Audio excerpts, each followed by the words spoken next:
Hello again, grade 11s. We're going to continue with another geometry problem today, a geometry question. This time it's going to include some variables as well. So the one I've chosen is from page 243, number D, and this is what the picture looks like, and this is the little blurb that is given. The first one is that FD is a tangent. Remember, we would like to mark the fact that that is a tangent. CG is a tangent. CG is over here. Then we also have EB parallel to DC. EB is this long line here, and it's parallel to DC over there. Remember, when we have parallel lines, we immediately have alternate, corresponding, and co-interior angles as well, which we could possibly be using.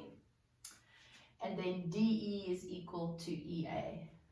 DE is equal to EA, which immediately means I have an isosceles triangle there. So that little angle there would be equal to that angle there. Now before we look at the question, let's look at a few other things that we could possibly work with here.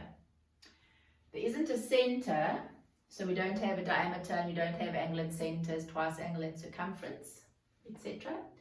But we do have a few other things. We have a cyclic quad. Can you see it here? EADC. There's our cyclic quad. Let's actually mark it for now. There's the cyclic quad. We don't have an exterior angle of the cyclic quad because that line is not extended there or anywhere else. We also have a few bow ties happening here. From AB we go up there, up there. We have tangents. So if we have tangent, we could have angle between tangent and chord. Tangent and chord. Okay, so let's now have a look at the questions. The first question is determine four angles, other angles equal to x. Now the first angle that we have that is x is this one here, which is given. And we need to go and find four other angles that are also equal to x. Let's see, can you find any? Okay, I think the first one for me that jumps out is this angles in same segment one. So we go back to ED and up here. Let's do it again, back and up, coming from the same chord ED. The next one would be this isosceles triangle. If that's x there, that will also be x because of the base angles of the isosceles triangle. And we keep looking. Have we used our parallel lines? Not yet. Here's a parallel line and a parallel line. So let's check for alternate. There we go. Alternate angles. So if this angle is x, this angle is also going to be x, alternate angles. Can you see why they're called riders? Because the one rides on the next. That x was only found because that was x, and that was x because that was x. So they kind of, you work with what you've got. You build and build and build. So now we've got 1, 2, 3. We need another one. We need four angles. So we look and we think, okay. Let's triangles back here. No, there's no other bunny ears. But we haven't used our tangents. So if we look, there's a tangent and there's a chord. We have an angle here. And there's our tangent, there's the chord. So they take that chord to the top and we have x there. So that would indicate that that angle there would be equal to that there. There's the tangent, there's the chord, take it up to the alternate segment. So there we've got 1, 2, 3, 4, and then you would go and write them up. Okay, let's move on to the next one, new color. We now have to find the size of C1. So let's locate C1. C1 is sitting over here. Okay, it's not the exterior angle of a cyclic quad, but straight away we notice that it's sitting between a tangent and a chord.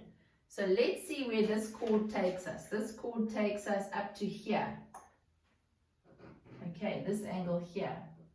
So essentially, C1 is equal to CDA. The moment we've got x, but we don't have that angle. But can we not find that angle? There we go. take D3 back to BA, and from BA we go up to 37.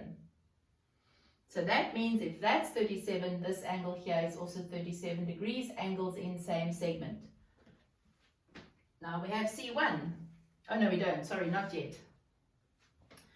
So this whole angle here is going to be x and 37, x plus 37, which means that this angle here is also going to be x plus 37 degrees, because angle between tangent and chord is equal to that angle over there, x plus 37.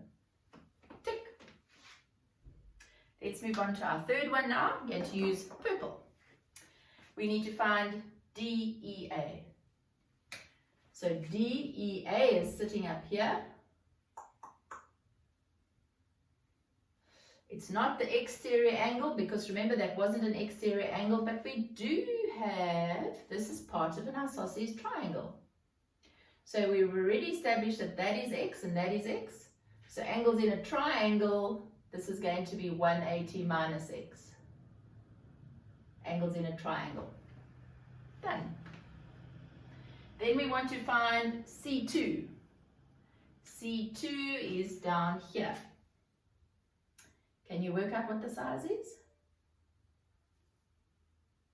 Okay, remember this red cyclic quad we have here? CAED is a cyclic quad. And we know that opposite angles of a cyclic quad are supplementary. They're equal to 180. So that angle there, oh, I made a mistake. Did you spot it?